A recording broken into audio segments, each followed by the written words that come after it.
Chapter 13. Watching how the group interacted with one another, Beth could see their bond was much deeper than mere friends. They were a family. Based on their accents, she tried to glean where everyone came from. River was definitely from the South. She had that familiar twang in her speech. Zach with his tiny Texas star. It was obvious before he uttered a single word. Finn had spoken little, so she didn't have enough to go on. Cash sounded as though he were from somewhere out west. And Teague, well, she couldn't figure out his accent at all. He used what sounded like French words from time to time, although they didn't sound like the fancy French she'd learned in school. This was more slang. When he said ask, it sounded more like axe. Words like this or that came out sounding like this or that. At one point, she thought he said mais oui, but it sounded more like mais ouais. She never heard anyone speak that way. "All right, Beth, time to fill us in," said Cash. "What's the story of this goat man?" Beth cleared her throat.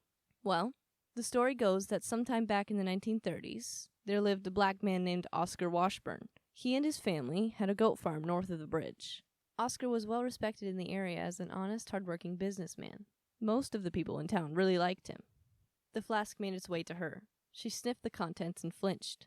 The pungent smell of pure alcohol made her nostrils burn. Not wanting to be the odd one out, she held her breath, closed her eyes, and took a sip. It was awful. She cringed and swallowed the liquid. With a shudder, she handed the flask over to River. Saliva pooled up in her mouth. She swallowed again, hoping the horrible flavor would go away soon. Regaining her composure, she continued. A few people in the town were Klansmen. I don't need to tell you that they didn't like that Oscar was such a successful businessman. She looked around the circle to be sure they were all paying attention. Anyway, the story goes that one day he posted a sign on the side of the bridge saying, "This way to the goat man," or something like that. This angered these Klansmen. So, one night, in August, in the dark with their headlights off, they rode over the bridge to his farm and dragged him away from his house. They lynched him right up there, off the side of the old bridge. She pointed to the bridge. Everyone's gaze drifted over to the bridge, then shifted back to focus on her. Beth continued. At some point, after not hearing any sound, they felt as though something was wrong. They looked over the side. That's when they realized he wasn't there. In fact, there was no sign of him anywhere. In a panic, they all went back to his farm and murdered his whole family in cold blood. No one ever saw Oscar Washburn again. No one knows if he died on that bridge and his body floated away or what. She paused for emphasis. The legend goes that if you drive across the bridge with your headlights off, the goat man will meet you on the other side, with his red eyes glowing in the dark. Silence. Cash burst out laughing. What a load of pure bullshit. I mean, come on, red eyes glowing? Laughter. No, it's all true, shouted Beth. They stopped to hear her out. I have a friend whose neighbor spent the night there one time. He said he heard the hoofbeats of the goat man crossing the bridge. More laughter. Zach put his arm around her shoulder and gave a light squeeze. Beth, you're adorable, he said as he pulled away.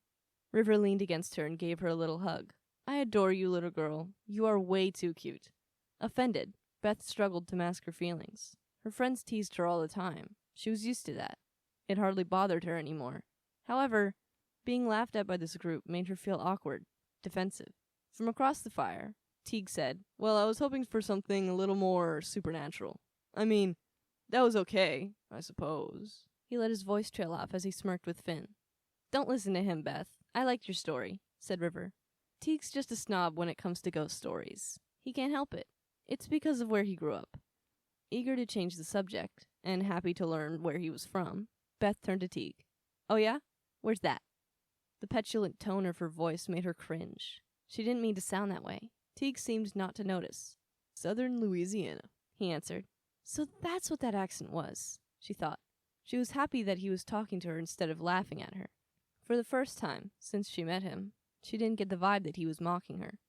Oh, I bet there are lots of cool ghost stories where you're from, she blurted.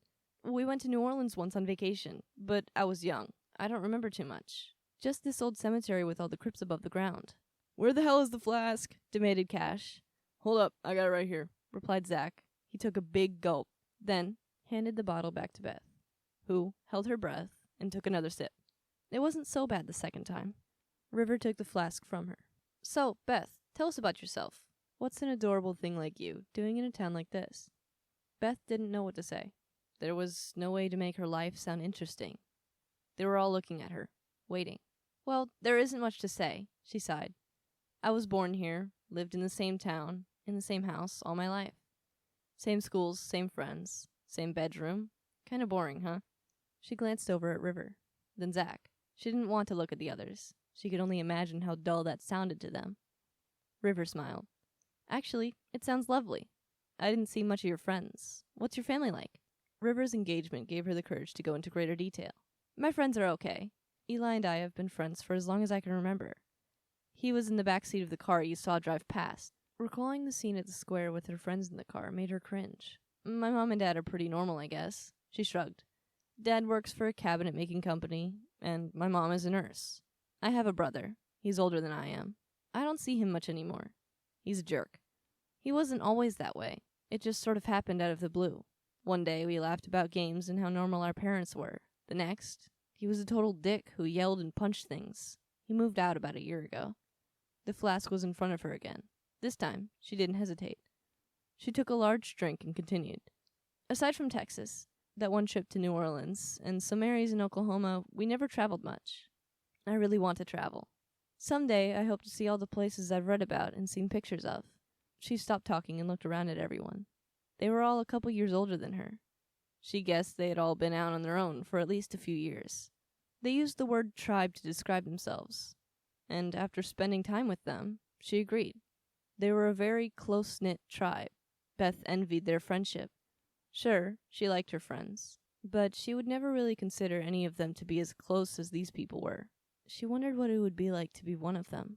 So, enough about my boring little suburban life, she said. How old were y'all when you left home? 17, replied Cash. Yep, me too, 17, said Zach. 13, muttered River. Over on the other side of the fire, oblivious to the others, Finn and Teague were wrestling. When she first met them, Teague was standoffish, snarky. As for Finn, well, he was a jerk. Seeing them interact with one another in this intimate setting was like seeing two different people. She watched as Teague brushed Finn's hair out of his eyes and smiled, causing Finn to respond with one of the most beautiful smiles she had ever seen. Such a sweet gesture. It was like she was watching two different people. She couldn't look away. They stopped when they realized everyone was staring at them. What? Said Teague, as he shifted his body to sit up. Beth grinned and replied. How old were you when you ran away? 14, he answered. Though, to be fair, I didn't run away. I walked. At the front door in broad daylight. Beth turned her gaze to Finn and waited for his response. He was biting his nails, staring into the fire. Teague reached up and pulled his hand away from his face. Another one of those sweet things couples do. Finn whispered, 14, then glanced away. He sounded sad. Beth wanted to know why, but figured it would be better to let it go. Things were going well with him right now. She didn't want to ruin that. She turned to River. Looks like you were the youngest. How did that happen? River sat up, adjusted her seat, and cleared her throat. Her face became serious as she began her story.